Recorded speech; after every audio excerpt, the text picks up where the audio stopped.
Sir, ഇടതുപക്ഷ നയങ്ങളെ തൃണവൽക്കരിച്ചുകൊണ്ട് മുതലാളിത്ത സമീപനങ്ങൾക്ക് പാലൂട്ടുന്ന കേരള ജനതയുടെ സാമാന്യബോധത്തെ വെല്ലുവിളിക്കുന്ന CPM നയങ്ങളാണ് സർ ഈ ബഡ്ജറ്റിലുടനീളം നമുക്ക് കാണാൻ സാധിക്കുന്നത്.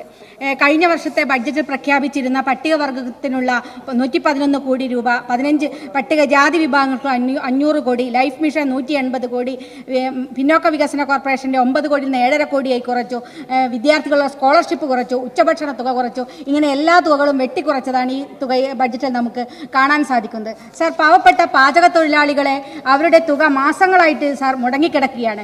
അത് കൊടുക്കാനുള്ള തീരുമാനങ്ങളിൽ സർക്കാരിൻ്റെ ഭാഗത്തു നിന്നുണ്ടാകണം. ധാരാളം സ്ത്രീ തൊഴിലാളികൾ പണിയെടുക്കുന്ന ആ മേഖല എന്ന് വിളിക്കുന്ന ആ തൊഴിലാളികൾ വലിയ ബുദ്ധിമുട്ട് അനുഭവിച്ചുകൊണ്ടിരിക്കുകയാണ്. സർ, കഴിഞ്ഞ ബഡ്ജറ്റിൽ ഈ സർക്കാർ ഒരുപാട് പ്രഖ്യാപനങ്ങൾ സർക്കാർ നടത്തും, പക്ഷേ അതൊന്നും നടപ്പാക്കുന്നത് നമുക്ക് കാണാൻ സാധിക്കുന്നില്ല. സർ, കഴിഞ്ഞ ബഡ്ജറ്റിലാണ് ആരോഗ്യരംഗത്തെ വിദേശത്തു നിന്നുള്ളവർക്ക് ഉൾപ്പെടെ ചികിത്സാ സൗകര്യങ്ങൾ ഏർപ്പെടുത്തുമെന്ന പ്രഖ്യാപനം നടത്തിയിരുന്നു. അത് വിദേശത്തുള്ളവർ പോയിട്ട് നാട്ടിലുള്ളവർക്ക് പോലുമുള്ള ചികിത്സ ലഭ്യമാകാത്തൊരു സാഹചര്യമാണുള്ളത്.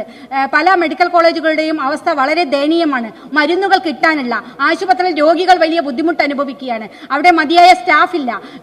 ഉള്ള ആളുകൾക്ക് ജോലിഭാരം മുഴുവൻ രോഗികളുടെ ഇടയിലേക്ക് വരുന്ന ഒരു സാഹചര്യം ഉണ്ടാകുന്നു. പല മരുന്നുകളും കിട്ടാനില്ല. കോഴിക്കോട് മെഡിക്കൽ കോളേജിലൊക്കെ ഡയാലിസിസ് രോഗികളൊക്കെ വലിയ ബുദ്ധിമുട്ട് അനുഭവിക്കുകയാണ്. അവർക്കുള്ള ഡയാലിസിസിനുള്ള മരുന്നുകൾ അവർക്ക് ലഭ്യമല്ല. പുറമേ നിന്ന് വലിയ തുക കൊടുത്ത് മരുന്ന് വാങ്ങേണ്ടി വരുന്നു. വലിയ സ്വകാര്യ മരുന്ന് കമ്പനികൾ ഇവരെ വലിയ തോതിൽ ചൂഷണം ചെയ്യുകയാണ്. സർ, ഈ മേഖലയിലേക്ക് ആവശ്യമായ ധനസഹായം ചെയ്ത് നമ്മുടെ രാജ്യത്തെ തൊഴിലാളികൾക്ക്, പാവപ്പെട്ട ആരോഗ്യരംഗത്തുള്ള ആളുകൾക്ക് ചികിത്സയ്ക്ക് മതിയായ സൗകര്യം ലഭിക്കാൻ ആവശ്യമായ പദ്ധതികൾ സർക്കാരിൻ്റെ ഭാഗത്തുനിന്ന് ഉണ്ടാകണം എന്നുള്ളതാണ് സാർ പറയാനുള്ളത്. അതുപോലെ മത്സ്യത്തൊഴിലാളികളുടെ വനിതകൾക്ക് വിധവാ പെൻഷൻ മുടങ്ങിയിട്ട് മാസങ്ങളായി. സാർ, ഏകദേശം 6 മാസത്തിലധികമായി ഇവർക്ക് ഈ പെൻഷൻ കൊടുക്കാൻ സാധിക്കാതെ വരുന്നത്. കേരളത്തിലെ കടൽ തീരത്ത് സുരക്ഷിതമല്ല. സാർ, കടൽ ഭിത്തികൾ നിർമ്മിക്കുന്ന രീതിയിൽ അശാസ്ത്രീയമായ രീതികൾ തുടർന്നു പോരുകയാണ്. എൻ്റെ നിയോജകമണ്ഡലത്തിൽ തന്നെ ഏകദേശം 10 കിലോമീറ്ററിലധികം കാലപ്പഴക്കത്തിലുള്ള കടൽ ഭിത്തികളാണുള്ളത്. ഇത് വലിയ തോതിൽ ഇവരുടെ ജീവിതത്തെ ബാധിക്കുകയാണ്. സാർ, അതിനെ പരിഹാരം ഉണ്ടാക്കാൻ ആവശ്യമായ നടപടികൾ സർക്കാരിൻ്റെ ഭാഗത്തുണ്ട്. പുനർഗേഹം പദ്ധതി ഉൾപ്പെടെ വളരെ ചെറിയ തുകയാണ് ബഡ്ജറ്റിൽ നീക്കിവെച്ചിരിക്കുന്നത്. ഈ തുക കൊണ്ടൊന്നും സാധാരണക്കാർക്ക് വീട് വെക്കാനോ സ്ഥലം വാങ്ങാനോ ഒന്നും മതിയാകുന്ന ഒരു തുകയല്ല സാർ ഉള്ളത്. സർക്കാർ ജീവനക്കാർക്ക് കൊടുക്കാനുള്ള പണം 42,000 കോടി രൂപ തടഞ്ഞു വെച്ചിരിക്കുകയാണ്. സാർ, ജലജീവൻ മിഷന്റെ ഭാഗമായിട്ടുള്ള 400 കോടി രൂപ കൊടുക്കാനുണ്ട്. സാർ, തുടർച്ചയായിട്ട് ഇത്തരം പദ്ധതികൾക്കൊക്കെ കൊടുക്കാനുള്ള ഒരു സാഹചര്യം. അതുപോലെ തന്നെ കോടതി ഫീസുകൾ വലിയ തോതിൽ വർദ്ധിച്ചിരിക്കുകയാണ്. പാവപ്പെട്ട ആളുകൾ, സ്ത്രീകൾ ഉൾപ്പെടെ കോടതിയിലെ ആശ്രയിക്കുമ്പോൾ അവർക്ക് അതിനുപോലും ഒരു നീതി പോലും ലഭ്യമാക്കാൻ കഴിയാത്ത രൂപത്തിലേക്ക് കഴിഞ്ഞ പ്രാവശ്യവും വർദ്ധിപ്പിച്ചു, ഈ പ്രാവശ്യം വീണ്ടും വർദ്ധിച്ചിരിക്കുകയാണ്. ഭൂനികുതി പകുതിയിലധികമാണ് സാർ ഭൂനികുതി വർദ്ധിച്ചിരിക്കുന്നത്.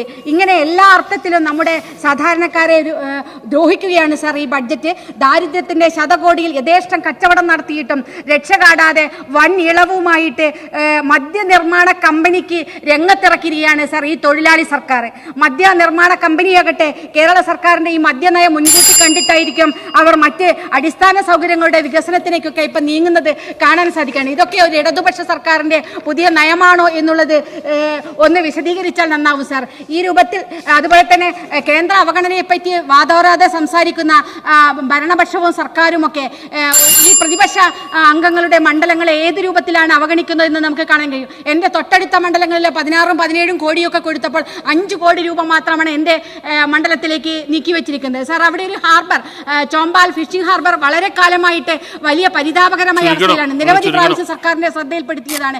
ഒരു നടപടിയും ഉണ്ടായിട്ടില്ല. സാർ, ഈ ബഡ്ജറ്റിൽ അതിനു വേണ്ടിയിട്ടുള്ള ഒരു തുക നീക്കിവെക്കാൻ സർക്കാർ തയ്യാറാകണം എന്നുകൂടി അഭ്യർത്ഥിക്കുകയാണ്. സാർ, കിഫ്ബി സർക്കാരിന്റെ മറ്റൊരു തരത്തിലേക്ക് മാറ്റിക്കൊണ്ടിരിക്കുന്ന കാഴ്ചയും നമ്മൾ കണ്ടുകൊണ്ടിരിക്കുകയാണ്. ഈ ബഡ്ജറ്റിനെ എതിർത്തുകൊണ്ട് അവസാനിപ്പിക്കുന്നു.